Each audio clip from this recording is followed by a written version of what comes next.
Retornamos então com o programa Momentos Espirituais.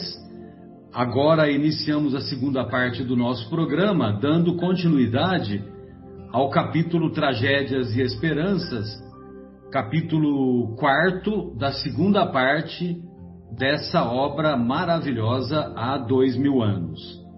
Então, no programa anterior, nós encerramos com a doença da Calpurnia, a Calpurnia vivendo os seus últimos instantes naquela encarnação terrena, e ela pede a presença do senador Públio Lentulus, e o nosso querido Públio Lentulus vai ao encontro dela, e ela confidencia, após aquela convivência diária que ela teve com a Lívia, ela confidencia e reconhece ao senador que a nossa querida Lívia era inocente, que ela foi muito infeliz de suspeitar da idoneidade, da fidelidade e da grandeza de alma que a amiga era portadora.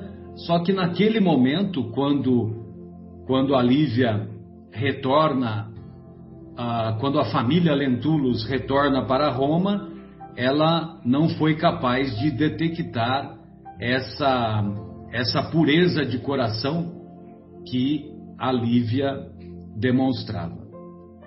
Então, a partir do nosso relato de hoje, nós vamos encontrar, hoje, meu amigo, nas palavras da Calpurnia: digo-te de alma serena que tua esposa é imaculada e inocente. Imaculada significa sem manchas. O senador sentia que o pranto lhe brotava espontaneamente dos olhos, mas estava intimamente confortado por saber que a venerável amiga confirmava agora as convicções que o tempo lhe aumentara quanto à nobilíssima companheira de sua existência. Não to digo simplesmente. Quando usa não to digo, né, o to já demonstra que é uma linguagem arcaica, né? Não to digo simplesmente por uma questão de egoísmo pessoal, em penhor de agradecimento pelas supremas dedicações de Lívia para comigo no decurso desta dolorosa enfermidade. Continuou ela valorosamente. Um espírito do nosso estofo deve estar com a verdade acima de tudo, e esta confissão não se verifica tão somente pelas observações da minha fraqueza toda humana. A realidade, todavia, meu amigo, é que, desde aquela noite em que me pediste opinasse sobre tua esposa e minha desvelada amiga, sinto o espinho de uma dúvida cruel no meu coração dilacerado. Lívia foi sempre a minha melhor companheira, e contribuir para a sua desventura injustificadamente era, aos meus olhos, a suprema falta de toda a vida. Por 11 anos orei constantemente e ofereci numerosos sacrifícios nos templos para que os deuses me inspirassem a verdade sobre o assunto.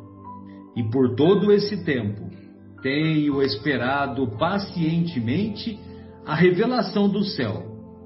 Só hoje, porém, me foi dado obtê-la, já nos pórticos do sepulcro. É possível que minha pobre alma, já semi-liberta, esteja participando dos incompreendidos mistérios da vida do além-túmulo, e talvez seja por isso que, hoje pela manhã, vi a figura de Flamínio neste quarto. Era muito cedo, e eu estava só com as minhas meditações e as minhas preces.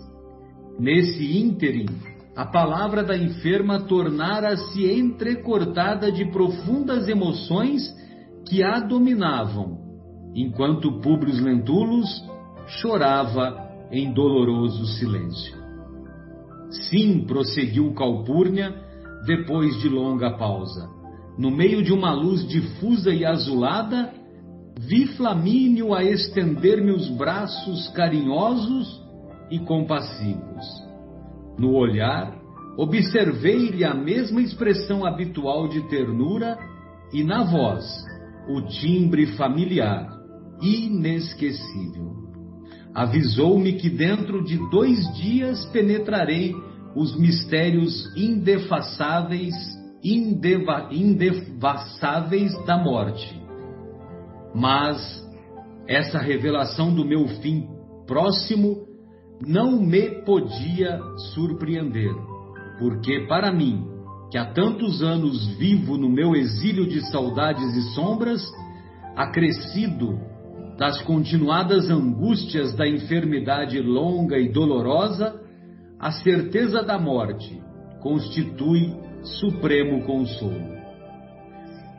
Eu vou entrar aqui na sua parte, Marcos, daqui a pouco eu passo para você.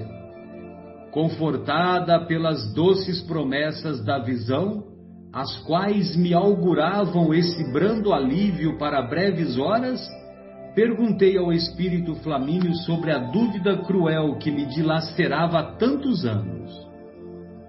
Bastou que a arguísse mentalmente para que a radiosa entidade me dissesse em alta voz, meneando a cabeça num gesto delicado, como a exprimir infinita e dolorosa tristeza: Calpurnia, em má hora duvidaste daquela a quem deverias amar e proteger, como a filha querida e carinhosa, porque Lívia é uma criatura imaculada e inocente. E ela usa as mesmas palavras, né? Imaculada e inocente. Então, essa passagem é uma passagem muito emocionante, muito tocante, porque a Lívia, a Calpurnia, reconhece para o nosso querido Públio Lentulus que não foi o convívio nesses últimos meses que a Lívia cuidou dela que fez com que a Calpurnia reconhecesse a inocência da Lívia, mas foi todo esse conjunto de 11 anos de preces e a confirmação pela experiência psíquica, pela experiência mediúnica do encontro com o ex-marido que já se encontrava no mundo espiritual. E ainda vocês percebem que o Flamínio dá um puxão de orelha na Calpurnia, né? Ele não fala somente que ela é imaculada e inocente. Ele diz também que ela, a Calpurnia, duvidou em má hora, em mau momento. Ô Marcos, desculpe que eu entrei um pouquinho, mas você será recompensado um pouquinho adiante. É isso mesmo. Obrigado, e aí, Marcelo. Como é que se dá o diálogo em seguida, por favor? Vamos lá, vamos dar sequência aqui. Nesse instante, continuou a enferma com alguma dificuldade. Tal foi a impressão dolorosa de minha alma, com a surpresa da resposta, que não mais lobriguei a visão carinhosa e consoladora, como se fosse repentinamente chamada às tristes realidades da vida prática. A velha matrona tinha os olhos marejados de lágrimas, enquanto o senador se entregava silenciosamente ao pranto de suas comoções penosas. Longos minutos estiveram ambos assim, na atitude de quem dava curso ao remorso e ao sofrimento. Olha só. Afinal, foi ainda a valorosa Patrícia quem rompeu o pesado silêncio, tomando as mãos do amigo entre as suas mãos descarnadas e brancas, exclamando: Públio, fala-te o coração de uma velha amiga, com as verdades serenas e tristeza da morte. Acreditas piamente nas minhas dolorosas revelações? O senador fez um esforço para enxugar as lágrimas que lhes caíam copiosamente dos olhos e, movimentando o máximo de energias, replicou firmemente: Sim, acredito. E que faremos agora para reparar nossa falta ante o coração generoso e justo de tua mulher? Pergunta ela, né? Eu vou continuar aqui também, viu, Edmar? Ele deixou transparecer um clarão de ternura nos olhos e, passando as mãos inquietas pela fronte, como se houver encontrado solução quase feliz, dirigiu-se à doente com uma irradiação de alegria e tranquilidade no semblante, dizendo, confortado: Sabes da minha grande festa do Estado, que se realizará de hoje a poucos dias, na qual os senadores, com mais de 20 anos de serviço ao Império, serão coroados de mirto e rosas, como os triunfadores? Só mais um pouquinho, veja mais. Sim, respondeu a matrona, tanto que já pedi aos meus filhos que não obstante a minha morte próxima, te acompanhassem nessa justa alegria, porque serás um dos agraciados pelas nossas autoridades supremas. Bom, vamos ver, né? Então, os próximos acontecimentos, né, Edmar? Porque ele está aí, parece que feliz pelas palavras da Calpurnia, parece que ele quer tomar uma decisão, né? Um tanto quanto tardia, mas vamos lá. O Paulo, ele vislumbrava, né, transformar um sentimento de culpa que ele vivia, né, compensar de alguma forma aquilo que ele tinha feito a Lívia passar, né? Assim, então, Públio, né? Públio. Aí ele continua dizer o Públio, assim, né? É que você falou Paulo. Opa, desculpa. Eu já estava indo para o livro Paulo e Estevão. Aí ele continua: Ó, minha grande amiga, ninguém pode esperar vossa morte, mesmo porque não poderemos prescindir da preciosa contribuição da vossa vida. Mas, já que cuidamos de reparar o meu erro grave no passado doloroso, esperarei mais uma semana para levar ao espírito de Lívia a expressão do meu reconhecimento, da minha gratidão e do meu profundo amor. Então, Paulo estava aí, Paulo não, né? Públio estava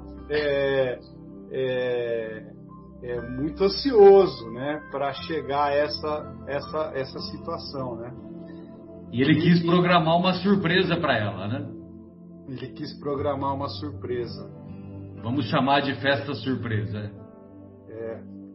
Irei a essa festa a realizar-se sob os auspícios de Sêneca, né? Sob o patrocínio de Sêneca, que tudo tem feito por dissimular a penosa impressão causada pela conduta cruel do imperador, seu antigo discípulo.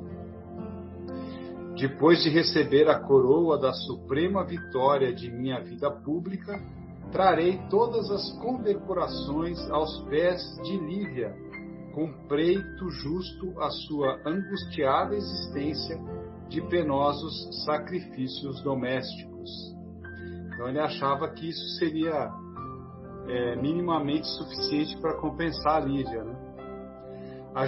Ajoelhar-me-ei ante a sua figura santificada e, retirando da fronte a auréola do império, deporei as flores simbólicas a seus pés, que beijarei humildemente com meu arrependimento e minhas lágrimas, traduzindo-lhe gratidão e amor infindos.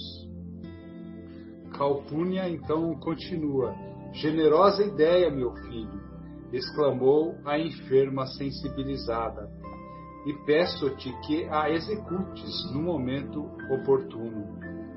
E no instante que testemunhares a Lívia o teu amor supremo, dize-lhe que me perdoe, porque eu chorarei de alegria vendo ambos felizes lá das sombras tranquilas do meu sepulcro. Então a gente percebe aí que Calpurnia tinha a certeza mesmo que ela não chegaria a presenciar esses fatos, né? Ela já era bastante idosa, estava doente e ainda tinha tido a visão do ex-marido, né? Do antigo marido. Então, quer dizer, dá para ter uma certa convicção mesmo, né, Egimar? Sem dúvida, sem dúvida. Então, aí ambos choravam comovidos e silenciosamente. Agora quem continua? Então, o nosso Akira, né, Akira? Akira, né? Ok. Vamos lá. Em dado instante, a velha doente apertou as mãos do amigo como a dizer-lhe um supremo adeus. Calpurnia fixou nele os grandes olhos claros, a desprenderam irradiações misteriosas e, com lágrimas de emoção inexprimível, exclamou comovidamente: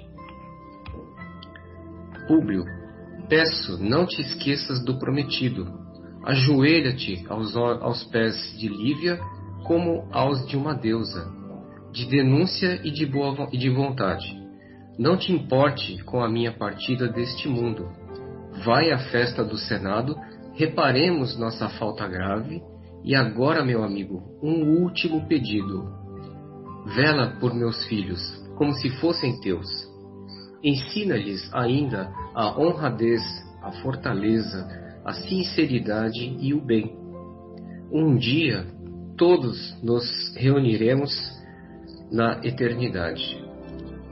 Aqui já Calpurnia já bem com a voz bem entrecortada, né? Que nós podemos perceber no texto várias reticências, né? Mas era um momento já praticamente de uma despedida, né? Onde ela pede mais uma vez então que, além de manter a promessa, né, de se ajoelhar aos pés de Lívia pelo seu arrependimento e pelo pedido de perdão, o último pedido também como mãe é que ele protegesse os seus 2 filhos, né, que tinham uma vida um tanto quanto desregrada, né? Tiveram momentos assim também, né? Públio Lentulus apertou-lhe as mãos sensibilizado, ajeitando-lhe nas sedosas almofadas a cabeça encanecida, enquanto lágrimas de comoção lhe embargavam a voz. Havia muito que a enferma era atacada subitamente de periódicas e prolongadas dispneias, né? Dispneias é falta de ar, né? O senador abriu as portas do largo aposento, aonde Lívia acorreu pressurosa como enfermeira de todos os instantes, enquanto Flávia e algumas servas acudiam com ungüentos e outras panaceias da medicina do tempo.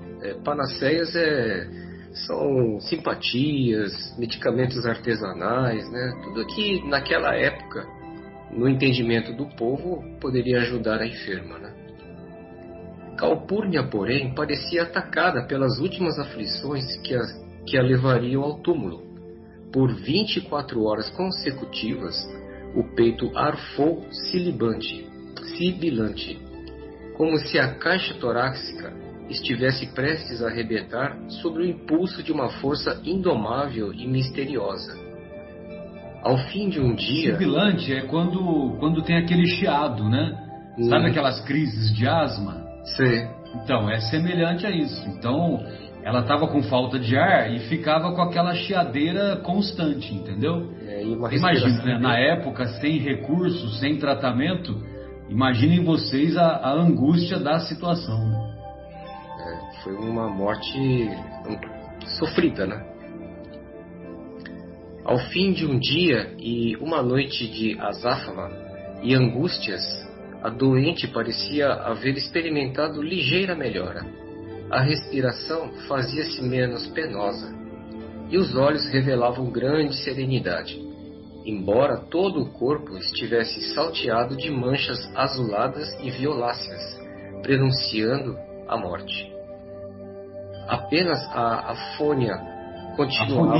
A afonia, a ausência de voz. Ou rouquidão, né? Apenas a afonia continuava, mas em dado instante fez um gesto com a mão chamando Lívia à cabeceira com a terna familiaridade dos antigos tempos. A esposa do senador atendeu ao apelo silencioso, ajoelhando-se com os olhos cheios de lágrimas e compreendendo pela intuição espiritual que era chegado o instante doloroso da despedida. Via-se que Calpurnia desejava falar inutilmente. Foi então que cingiu Lívia amorosamente contra o peito, osculando-lhes os cabelos e a fronte num esforço supremo, e colando os lábios ao seu ouvido, balbuciou com infinita ternura: Lívia, perdoa-me. Somente a interpelada escutara o brando cicio da agonizante. Foram essas as derradeiras palavras de Calpurnia. Dir-se-ia que sua alma valorosa necessitava tão somente daquele último apelo para conseguir desvencilhar-se da terra, elevando-se ao paraíso. Aqui é aquele momento derradeiro onde Calpurnia chama Lívia e pede, já nos seus últimos momentos de vida, né, o seu pedido de perdão pelas faltas cometidas, né, pelo julgamento que ela cometeu no passado e que só foram esclarecidas depois que o seu marido apareceu dias antes, né, no seu quarto, né, dizendo que realmente Lívia era imaculada e inocente. Bem, é emocionante essa parte aí, né? Meu Deus do céu. Muito tocante, viu? Poxa vida, viu? São coisas da vida, né? Mas eu fico imaginando por que Públio já não, no momento que a Calpurnia fez a revelação, ele já não se desculpou com Lívia naquele momento. Ele ainda aguardou uma semana, né? Ele quis fazer uma graça, né? Ele quis fazer um planejamento. Pois é. E o planejamento dos céus, nós veremos que é outro, né? O planejamento do Altíssimo será outro, né? Pois é.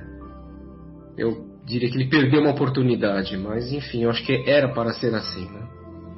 Mas você sabe que o pessoal que trabalha com medicina paliativa, é muito comum acontecer o seguinte, né? É muito comum você prolongar ao máximo, mesmo você sabendo que o paciente está internado, que vai abandonar o corpo mais dia, menos dia. Então, é muito comum, seja o paciente está na UTI ou mesmo em internação, né? Internação na enfermaria, o que acontece? Uma visita que era esperada chega e vai lá visitar aquele doente. Uhum. E essa visita, muitas vezes, tem diferenças com aquele paciente. E a partir do momento em que se estabelece o acerto, vamos dizer assim, aquilo que ainda prendia aquele paciente é resolvido e facilita, né? Os benfeitores espirituais têm facilitada a sua missão de desligamento do corpo daquele paciente. Então a gente observa isso com frequência, né? No decorrer do nosso trabalho, né? Nos hospitais, quando eu frequentava as UTIs com mais frequência, né? E lógico, né? Mesmo até hoje nós temos convívio com os amigos, né? Que trabalham na UTI e eles confirmam que ainda, lógico, que continua acontecendo, né? Então, às vezes uma vida vamos dizer assim, é prolongada mesmo sem prognóstico, porque dá tempo de chegar um familiar que mora no Nordeste, que mora no exterior e que vai, vamos dizer assim, vai acertar, entre aspas, essa diferença, né? Aquele pedido de perdão, né, de última hora, né? Exato. E que tem efeito, né? Com certeza. Por isso que o Emmanuel escreveu, né? Dir-se-ia que sua alma valorosa necessitava tão somente daquele último apelo para conseguir desvencilhar-se da terra, elevando-se ao paraíso. Perfeito. Muito bom. Edmar, depois que... você agora, não é? Não é a Vera. Edmar já foi, é a Vera, desculpe, Vera. Vamos lá, então. Eu me atrapalhei aqui com a ordem. Ô Vera, vamos lá então, querida, dar prosseguimento. Abraçada a incansável amiga, a agonizante depôs novamente a cabeça nas almofadas para sempre. Suor abundante transbordava de todo o seu corpo, que se aquietou de leve para a suprema rigidez cadavérica. E daí a minutos seus olhos se fecharam, como se preparassem para um grande sono. A respiração foi se extinguindo brandamente, enquanto uma lágrima pesada e branca lhe rolava nas faces enrugadas, como um raio divino da luz que lhe clarificava a noite do túmulo. As portas do palácio abriram-se então para os tributos afetuosos da sociedade romana. Às exéquias da valorosa matrona compareceu o que a cidade possuía de mais nobre e mais fino, em sua aristocracia espiritual, dado o elevado conceito em que eram tidas as peregrinas virtudes da morta. Terminadas as cerimônias da incineração e guardadas as cinzas ilustres da nobre Patrícia nas sombras do jazigo familiar, Flávia Lentúlia assumiu a direção da casa, enquanto seus pais voltavam à residência do Aventino para o necessário descanso. Então, aconteceu a morte, houve todas as cerimônias devidas, né? E Flávia Lentúlia assume a direção da casa. E eles tinham o hábito da cremação, né? Pelo que está falando aqui, né? Sim. Faltavam somente 4 dias para a realização das grandes festas, em que mais de 100 de senadores receberia a auréola do supremo triunfo da vida pública. Públio Lentulus, que seria dos homenageados na festa memorável, não obstante o luto da família, aguardava o grande momento com ansiedade. É que, recebida a expressão suprema da vitória de um homem de Estado, levá-la-ia aos pés da esposa como símbolo perene do seu afeto e do seu reconhecimento da vida inteira. No seu íntimo, arquitetava a maneira mais doce de se dirigir novamente à companheira, no timbre caricioso e suave que a sua voz havia perdido há 25 anos. E verificando a continuidade do seu amor, cada vez mais profundo pela esposa, esperava ansiosamente o instante da sua reintegração na felicidade doméstica. Então a gente pode dizer que 25 anos se passaram. 25 anos onde ele ainda amava aquela mulher, mas o orgulho, né? Orgulho ferido, né? Porque ele achava que realmente havia se consumado uma traição, né? Não confiando mais nos seus olhos do que no seu coração. Foi uma vida toda. 25 anos de julgamento, 25 anos de intolerância, 25 anos de ausência de perdão. Lógico que para nós é fácil falar, né? Que nós estamos de fora acompanhando. Mas 25 anos de tortura, meu Deus. De noite, naquelas horas longas que se passavam enquanto o velho coração se preparava para as bênçãos da aventura conjugal, em breves dias ia ele até as proximidades dos apartamentos da esposa, situados bem distantes dos seus, naqueles prolongados anos de amarguras infindas. Você quer que eu continue mais um pouco, Marcelo? Eu gostaria sim. Tá. Na antevéspera das grandes festividades a que nos referimos, seriam 23 horas, quando a sua figura se postara em frente aos aposentos da companheira, antegozando o ditoso momento da penitência, que significava para ele uma alegria suprema. Enquanto o pensamento se afundava nos abismos do passado longínquo, sua atenção espiritual foi repentinamente despertada pela melodia suave de uma voz de mulher que cantava baixinho no silêncio da noite. O senador aproximou-se vagarosamente da porta, colando o ouvido à escuta. Sim, Lívia cantava em voz apagada e mansa, qual cotovia abandonada, fazendo soar levemente as cordas harmoniosas de uma lira de suas lembranças mais queridas. Eu acho que eu vou chorar também. Eu também. Se eu não conseguir continuar, alguém continua. Vamos lá. Tá legal, vamos lá. Públio chorava comovido, ouvindo-lhe as notas argentinas que se abafavam no ambiente restrito do quarto, como se Lívia estivesse cantando para si própria, adormentando o coração humilde e desprezado, para encher de consolo as horas tristes e desertas da noite. Era a mesma composição das musas do esposo, que lhe escapava dos lábios naquele instante em que a voz tinha tonalidades estranhas e maravilhosas, de indefinível melancolia, como se todo o seu canto fosse o lamento doloroso de rouxinol apunhalado. E aí vem, né, a canção. Eu não sei cantar, né, mas a gente vai declamar então.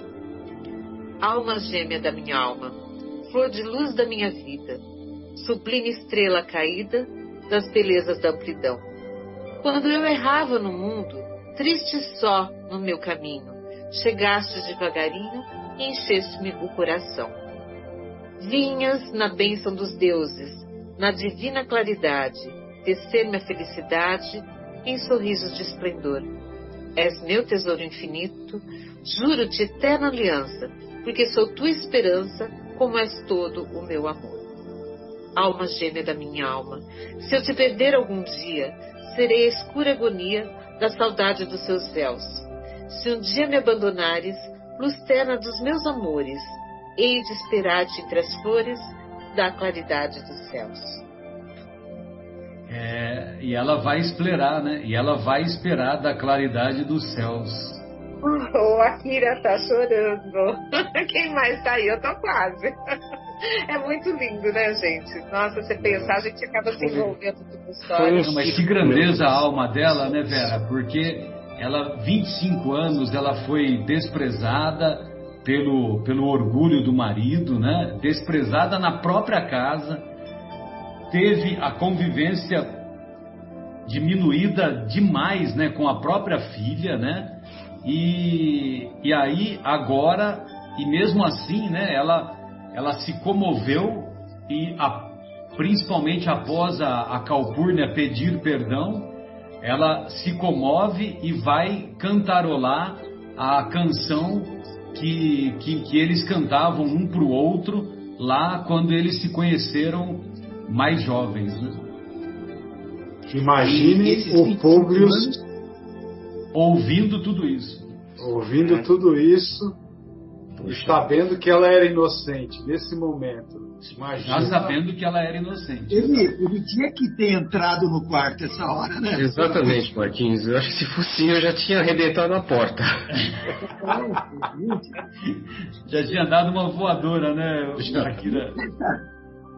Ele tinha que ter entrado, não tinha que ter deixado para depois. Mas, né, a vida tem essas coisas, né? Infelizmente. E ela, 25 anos de abandono dela, né, do marido para com ela, e ela resignada. Ela nunca falou nada ao contrário, nunca se opôs àquilo, né? Se opôs, claro, né? Dentro dela, sim. Mas ela nunca foi contra o marido e nunca... Ela não se impôs, né? Ela não se impôs. Nunca. Exatamente. Sempre respeitou. Aceitou com humildade. Uma coisa injusta, né? Hoje nós somos injustiçados, a gente brada, né? A gente vai contra, grita e fala que não. Ela, mesmo sabendo que era injusta, ela humildemente, né, aceitou. De certa forma, ela não se expôs, não expôs a sua indignação. É um Vamos outro lá, ser, então. né? Eu não sei se vocês se lembram, né, do diálogo que ela teve com o mestre, e o mestre disse para ela, né, saberei aceitar o seu sacrifício, né? Exatamente. Então, eu acho que isso deu muita força para ela, né? Deu uma convicção plena, sem contar que ela teve face a face com Jesus, né? E quem teve face a face com aquela alma generosa e transbordante de amor, vamos dizer assim, né, tem uma outra visão sobre a vida, né? Sem dúvida. Posso continuar, Vera? Deixa que eu continuo. Se eu precisar de ajuda, eu peço. Se você começar a chorar muito, a gente... Vamos lá.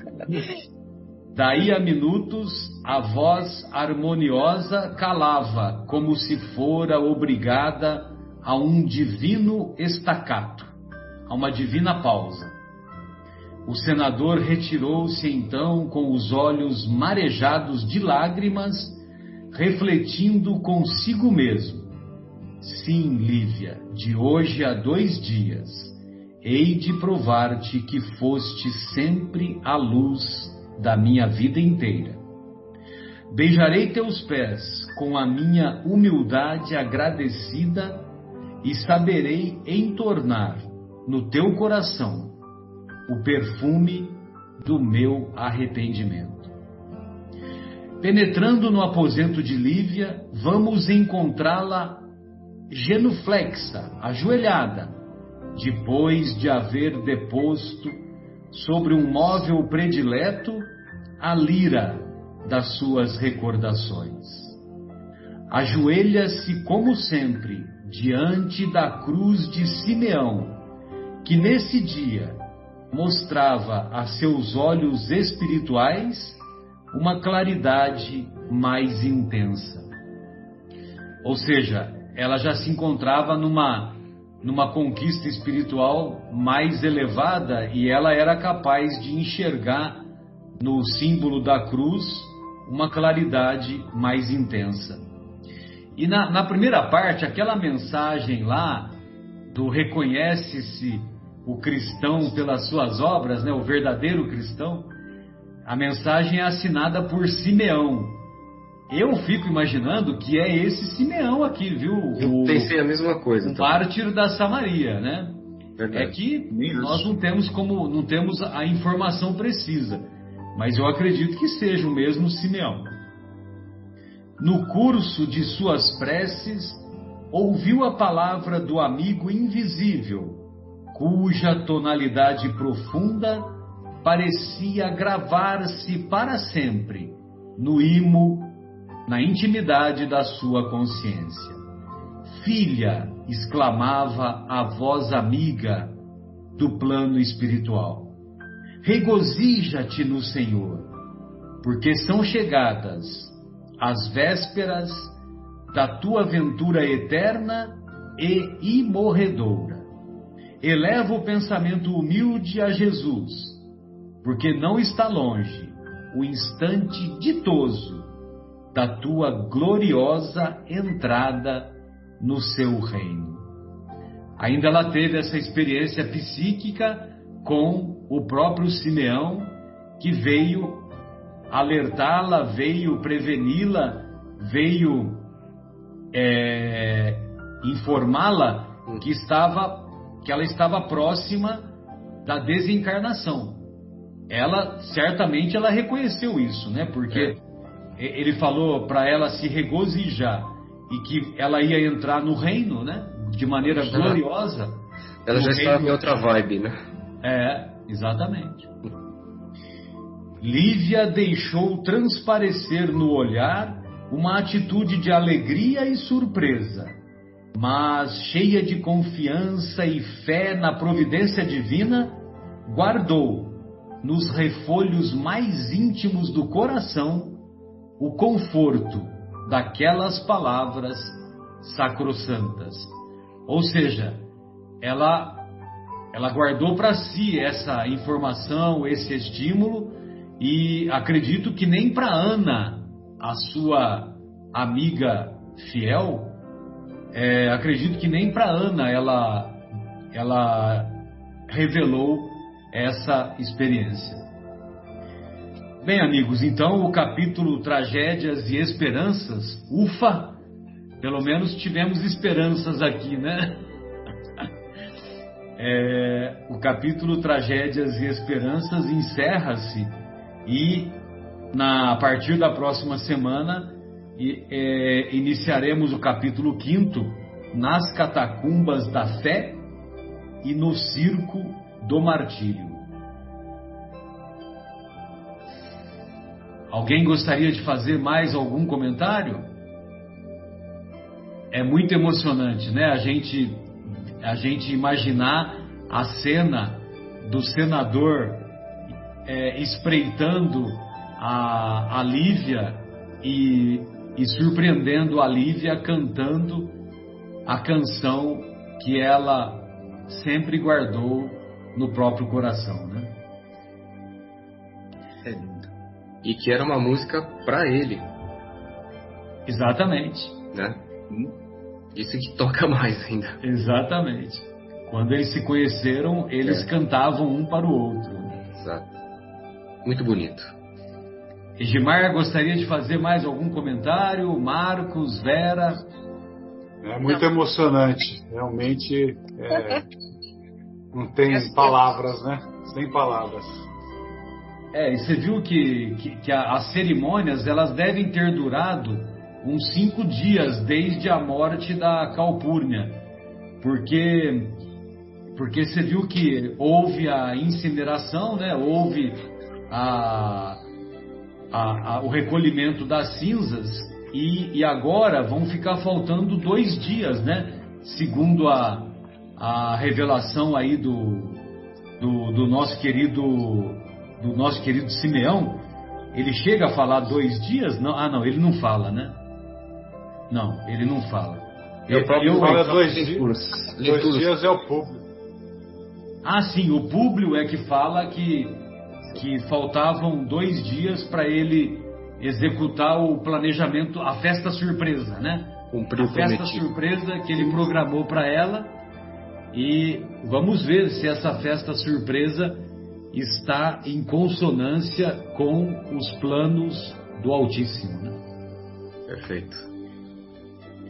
Muito bom, amigos. Então encerramos o nosso encontro de hoje e retornaremos na próxima semana, dando continuidade a essa obra maravilhosa e que deve servir, né, de exemplo para todos nós, para que sejamos capazes de obter o aprendizado necessário, de colocar de lado, né, o orgulho, a insensatez, o egoísmo, a falta de boa vontade, né, e buscarmos colocar em prática as virtudes morais, a transformação moral que vai fazer com que nós nos aproximemos do reino do Mestre, né?